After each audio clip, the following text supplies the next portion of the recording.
All right, questions? Start with Ira, second row on your right. Hey James, you obviously had a ton of success in college. Is there a fine line between, like, because there's only so many jobs in the NFL for snappers, like, how fine is the line between a great college snapper and getting an opportunity in the NFL? When it comes to long snappers, when transferring from college into the NFL scene, you see a lot of depth because you have guys who are they've been out for 5 years, they keep going, they keep training.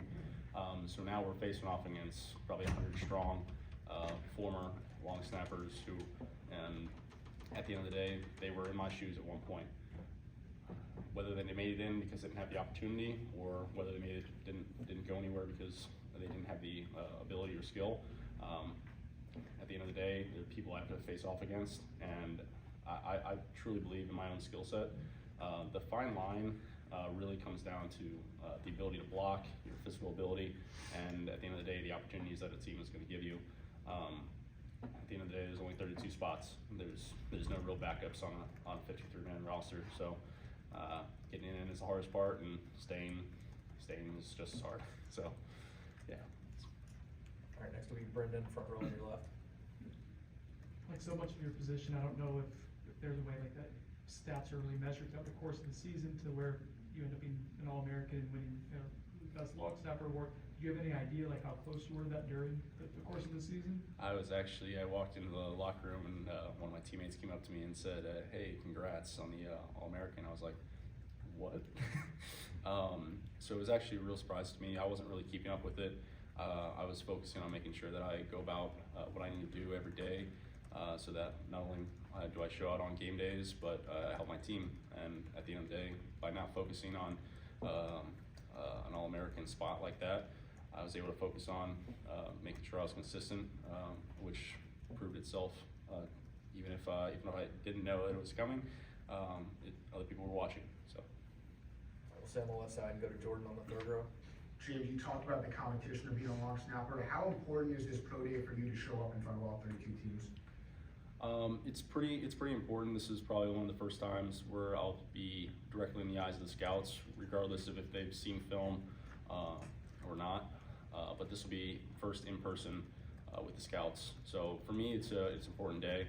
I know I've been getting individual training with coaches like Gary Zahner out in Arizona, and Jamie Cole through Casey Casper, his snapping portion.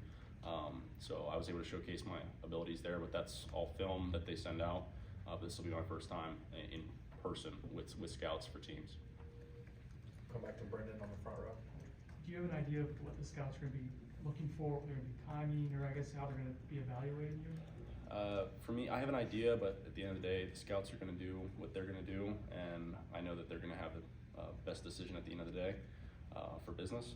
And all I can do is make sure that not only is my snapping consistent, it's up to par on its speed, but at the end of the day, the fine line that we mentioned earlier, I need to be able to showcase my ability to block and show that footwork, because that's a big differentiator between snappers who are going from college to NFL. All right, next question is going to come from Zoom. Jackson. Hey James, so a lot of us here know how important the long snapper position is here, but if you could just give us an insight as to why a roster star, or why long snapping is so important to begin with football, especially in the NFL. It's one of those positions where it's not really seen until there's an issue. At the end of the day, no one's going to come and pat you on the back after doing your job, but everyone's going to know once the ball either hits the ground or you lose that game-winning field goal because the kicker didn't even have a chance to kick the ball, or the punter gets tackled for loss. At the end of the day, it's a thankless position, but the importance of it, the ball starts with us. It's like a center for a quarterback. A quarterback can't do anything if he doesn't get the ball. So that's the way I approach it when it comes to my punter or my kicker. So at the end of the day, I'm making them look good, and at the end of the day, makes the team look good.